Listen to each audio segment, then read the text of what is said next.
Halo Sobat Uta, ketemu lagi dalam program Uta Bicara, talk show-nya Uta 45 Jakarta. Berbagi masalah terkini, meluaskan informasi dan juga temukan solusi. Kita kembali akan ngobrol-ngobrol bersama Ketua Dewan Pembina Yayasan Uta 45 Jakarta, Bapak Rudi Darsono. Apa kabar Pak? Harus baik. Sehat Pak? Amin, amin. Harus sehat ya. Iya, walaupun Gimana kabar kamu? sehat Pak. Sehat ya? Yang penting sehat dulu deh. Iya, walaupun kita banyak gonjang-ganjing di belakangan ini Pak. Ya, untuk membersihkan supaya rakyat bisa sejahtera, ya untuk melawan koruptor ini kan mereka pegang banyak uang, jadi ya normal lah. Ya situasi Bapak Presiden digonjang-ganjing ya, jangankan setingkat Pak Presiden ya, kamu setingkat perusahaan aja kalau mau bersihin korupsi, setingkat BUMN, pasti diacak-acak juga kamu. Ya segala macam fitnah segala macam pasti akan dibuka kan. Itu biasa. Iya. Ya jadi nggak usah dikhawatirkan. Yang penting Pak Prabowo firm dengan sikapnya menghabisi para koruptor ini. Ya bukan cuma membersihkan, menghabisi para koruptor ini. Itu aja. Ya. Iya. Tapi ada kejadian hangat nih Pak. Apa tuh? Tempo. Tempo. Itu Kenapa Tempo? kepala babi kemarin. Kepala babi ya. Nah, kalau Bapak melihat apakah ini menganggap perbedaan itu dijawab dengan teror semacam itu. Bagaimana Bapak Rudi melihat? Kepala babi dengan undang-undang TNI yang baru disahkan ini. Iya, entah Atau itu. gimana? Atau gimana? Karena Pertanyaannya apa nih? itu kan kepala babi itu dikirim untuk bocor halus ya. Iya. Personel bocor halus. Iya. Kita tahu bocor halus ini cukup keras. Mm-mm. Baik dari saat pemerintahan Jokowi sampai sekarang juga cukup keras. Iya. Nah ini apakah teror seperti ini melihat perbedaan ataupun kerasnya bocor halus ini dijawab dengan teror-teror seperti itu. Tunggu, saya mau perjelas dulu. Ini perbedaan dengan apa dan tentang apa nih? Iya, ini kan isunya bocor halus ini kan cukup keras. Isunya misalnya salah satunya dengan undang-undang TNI. Undang-undang TNI, cukup iya. keras juga. Lalu dengan tentunya dengan masalah-masalah ketika pemerintahan Jokowi, cawe-cawein Jokowi. Nah itu kan tentunya tempo cukup keras, di bocor halus. Nah ini ternyata dikirim kepala babi untuk mereka. Oke, ya, gini ya. Saya juga salut dan bangga untuk teman-teman di bocor arus ya, terutama siapa Cica itu ya kan ya, Cica yang dikirimin itu kan. Iya. Satu reporter yang sangat kompeten dan berwawasan sangat baik. Ya. Tapi kalau dihubungkan dengan undang-undang TNI yang baru disahkan kemarin, saya rasa sangat kecil kemungkinannya, sangat hampir tidak mungkin lah, ya, karena TNI itu tidak pernah diajarkan mempunyai jiwa pengecut seperti itu. Yang mengirim-ngirim teror gini kan ini orang-orang pengecut. Orang yang tidak punya kemampuan, tidak punya keberanian, tapi coba untuk mengancam. Itu ya. Itu bukan sifat seorang tentara. Bukan jiwa satrianya Sabta Marga itu kan. Saya sangat tahu tentang TNI ya. Saya cukup banyak mendalami dan kita sendiri kan kamu lihat di kampus ini juga banyak dari teman-teman dari semua bidang, bukan cuma TNI kan, dari kepolisian, kejaksaan, kehakiman, ya Mahkamah Agung, dari TNI. Saya tidak pernah melihat sifat pengecut seperti itu di TNI ya, di kalangan tentara. Tapi yang mesti diperhatikan adalah yang harus dihati-hati ya diperhatikan di sini antara adanya adu domba. Apalagi tadi juga kita dengar ya, Haris Azhar juga membicarakan tentang itu kan, adanya serbaran-serbaran tentang adu domba. Nah ini kan suatu kerjaan-kerjaan yang memang mengacaukan. Sedangkan kita semua tahu, termasuk pemerintahan ya Pak Prabowo hari ini dan TNI hari ini, salah satu yang masih kami percaya dari akademisi itu Tempo. bocor arusnya ya. Iya. Karena semua datanya itu sangat akurat. Investigatif betul. Investigasinya itu memang benar dilakukan dan ada nyata. Iya. Itu kan? Kan itu yang selama ini terjadi. Dan mesti tahu, selama sekian lama ini, yang dihantemi oleh bocor arus itu adalah koruptor. Supremasi yang mengatasnamakan supremasi sipil untuk merampok. Untuk menjadi maling. Ya? Iya. Paham nggak maksud saya?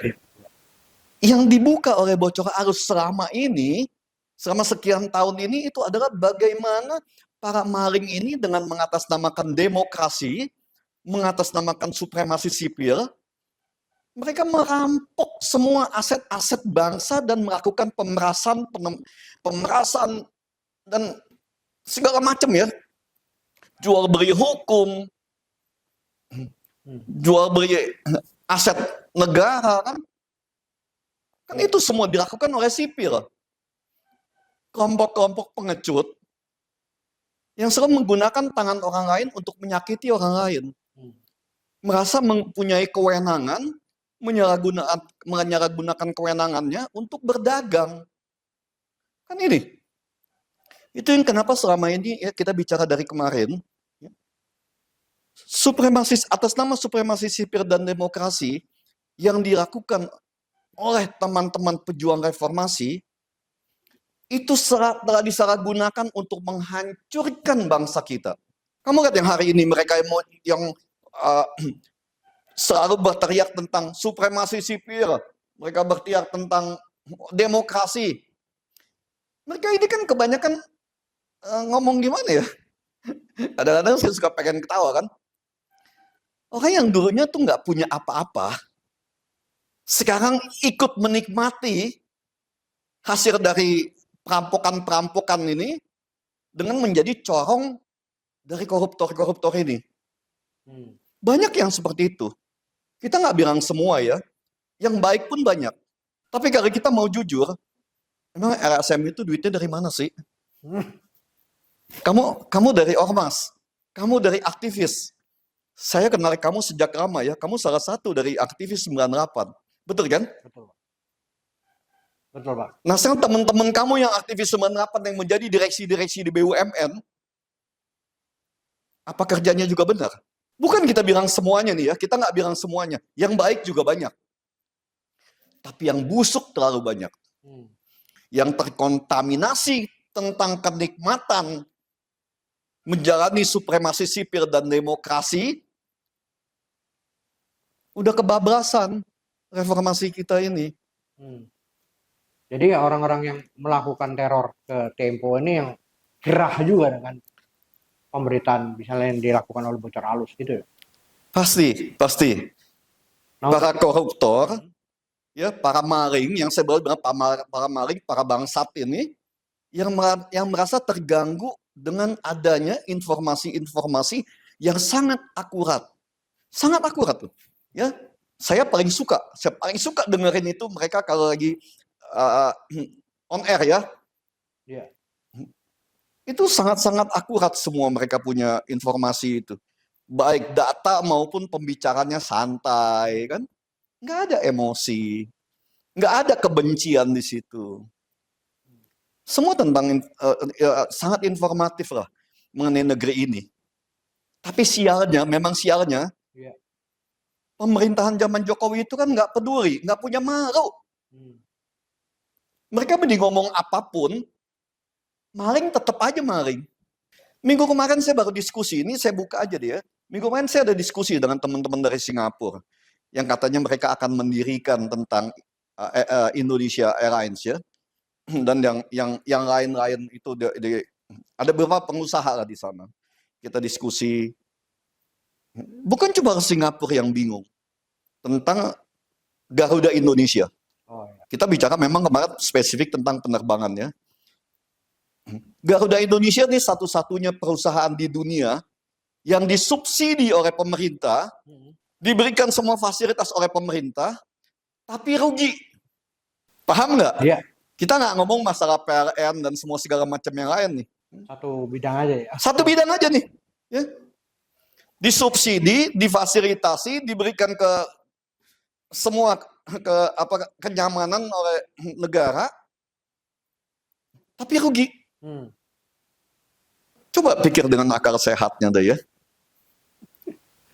Perusahaan penerbangan yang lain bisa berkembang begitu hebat. Inilah karena pemerintahan para maling ini kan. Ini kan karena dikuasainya Indonesia oleh para maling, maka kenapa dalam wawancara kemarin kita minta supaya TNI ayo balik. Perbaiki bangsa ini. Supaya rakyat bisa sejahtera. Supaya rakyat bisa mendapatkan keadilan. Sesuai dengan Undang-Undang Dasar, dan satu yang terpenting. Supaya Pancasila itu tidak menjadi pajangan. Kan itu. 10 tahun era Jokowi, Pancasila itu cuma ada di ruang atau di dinding yang dingin. Adem, sejuk. Dibikin jadi nyaman aja dia di situ, jadi pajangan kan. Rakyat mau makan, mau susah, mau mati, pemerasan, semua kan dilakukan. Siapa yang ada yang membela rakyat pada hari itu? Gak ada. Hari ini Pak Prabowo ingin menjalankan itu. Pak Prabowo supaya Pancasila itu bisa diimplementasikan. Kok kita jadi ribut? Apa nggak goblok kita ini kan? Nah ini, jadi manipulasi berita, hoax, yang disebarkan kepada anak-anak kita ya, para mahasiswa ini. Kan kemarin ada beberapa, ya memang nggak banyak ya, tapi cukup ada itu mahasiswa dari, mungkin ada 1-2 perguruan tinggi yang jalannya, tapi mayoritas yang ini yang selalu saya sudah sampaikan, saya jelaskan kepada anak-anak mahasiswa ya, adik-adik mahasiswa, jangan terprovokasi. TNI balik untuk memperbaiki bangsa ini. Kamu mereka mengatasnamakan supremasi sipil, mengatasnamakan demokrasi, tapi hidup kamu miskin, sekolah kamu susah, kerjaan pun susah. Jadi jangan cerita masa lalu itu terus dibawa ke sini sebagai suatu bahan untuk menakut-nakuti rakyat. Kan itu. Jahatnya kan ini. Jadi cerita masalah 27 tahun yang lalu, 27 tahun sipil berkuasa, apa kita tambah bagus? Ada beberapa yang enggak juga sih. Bukan enggak juga. Kita udah hancur-hancuran. Kamu sebutin deh satu yang bagus. Kasih saya contoh satu aja yang bagus. Apa yang bagus? Sipil jadi maling. Tapi kalau misalnya kita membiarkan TNI, ternyata TNI juga melakukan korupsi, itu bagaimana menurut? Saya kasih contoh satu. Pernah dengar? Salah satu pejabat bintang yang melakukan korupsi kemarin diadili dan dipenjara. Ada berapa banyak bintang dari TNI? Saya rasa TNI menjalankan itu dengan sangat baik. Ya, saya tanya kamu, pernah nggak ada dari penegak hukum lain, petingginya ini, bintang-bintangnya, yang melakukan korupsi? Kita ngomong korupsi nih ya, yang diperiksa dan masuk penjara, ada nggak? Belum ada, Pak. Nah, kamu kasih saya contoh. Kecuali rebutan jabatan. Atau ada persinggungan dalam jabatan atau dalam institusi. Itu perbedaan yang lain ya. Tapi pernah nggak melihat bahwa dia ada korupsi, pejabat bintang masih menjabat loh, yang kemarin ditangkap itu ya. Nah, kalau misalnya Bapak melihat revisi Undang-Undang TNI, jadi kemarin ketok palu nih di DPR. Bapak melihatnya seperti apa, Pak?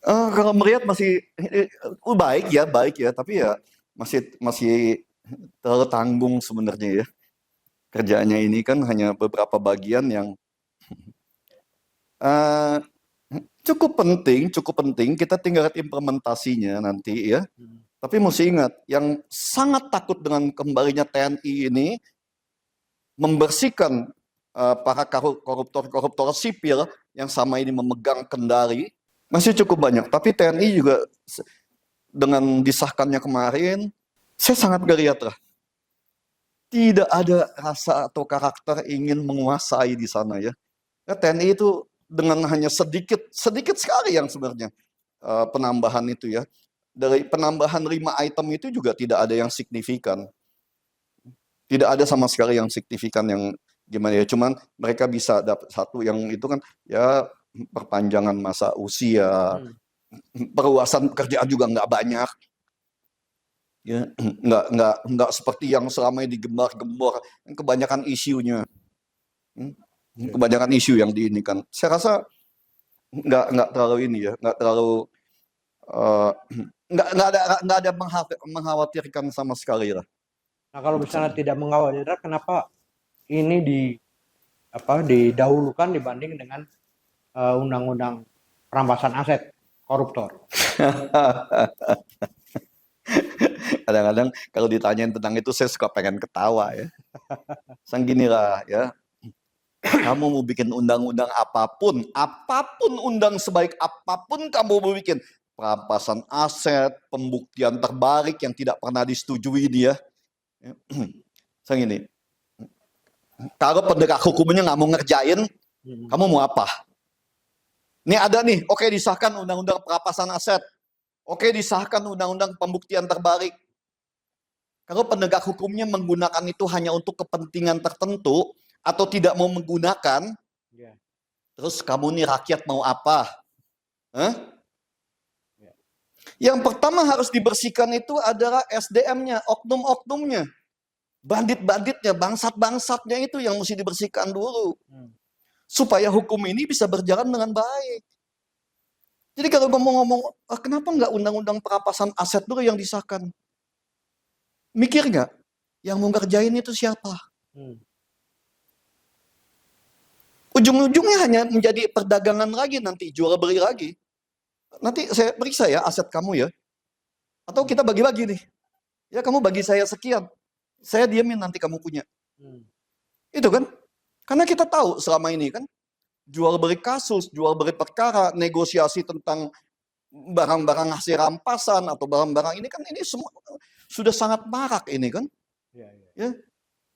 Kalau enggak dari mana mereka bisa punya uang begitu banyak? Ya, kemarin hanya satu orang hakim, pensiunan hakim, uangnya sampai 1 triliun. Kerjanya apa? Oke, disahkan undang-undang perampasan aset atau undang-undang pembuktian terbalik. Terus kamu kalau keputusan nggak mau dikerjain, kamu mau apa? Kalau nggak ada yang mau ngejalanin tentang itu, rakyat bisa apa? Yang paling pertama harus dipikirkan adalah perbaikan SDM-nya dulu. Ya, SDM yang udah kotor ini, kenapa sih kita takut mengganti dengan sapu yang baru?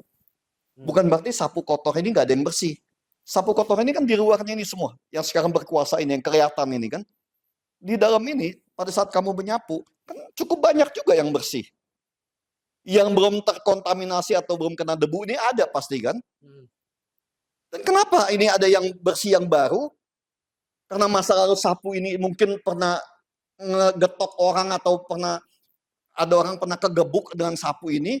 Sapu ini kan sapu yang lama dulu kan. Kenapa sapu yang baru ini nggak boleh kita pakai untuk membersihkan rumah kita, untuk membersihkan Indonesia? Kenapa sih? Bingung saya. Terus mau dipakai sapu yang sudah kotor ini, yang sudah kotor, sudah cacat, yang sudah terbukti pada hari ini rumah kita jadi tambah kotor dan cacat, rusak lantainya itu kan? Kenapa? Saya bingung. Saya sendiri ini sebagai akademisi ya, sebagai pendidik, kalau saya ngomong dengan mahasiswa saya, mereka mengerti, mereka tahu. Mereka sangat mendukung TNI untuk mengambil alih dan membersihkan itu. Bukan dalam mengambil alih arti itu kudeta, bukan ya. Tapi posisi-posisi tertentu itu supaya TNI bisa masuk memperbaiki bangsa ini. Bukan kita ambil TNI untuk jadi gubernur, jadi bupati, jadi wali kota, kan enggak. Tapi bagaimana memperbaiki sistem hukum, ya, dan proses penegakan hukum supaya rakyat bisa memperoleh keadilan. Itu yang paling penting, supaya Pancasila ini bisa ditegakkan. Ya paham ya? Paham, Pak. Ya jangan kita dibodohi terus nih. Isu lain Pak tentang penurunan saham IHSG itu kemarin yang sempat turun cukup besar ya. IHSG. IHSG. Nah, itu saya udah sampaikan ya. Kan dugaan-dugaan banyak orang deh ya, dan yang memang banyak terjadi bukan cuma di Indonesia, di seluruh dunia. permainan saham itu tempat cuci uang yang paling aman, paling gampang. Ya, itu. Manipulasi keuangan, kejahatan kerah putih terbesar itu ada di bursa saham.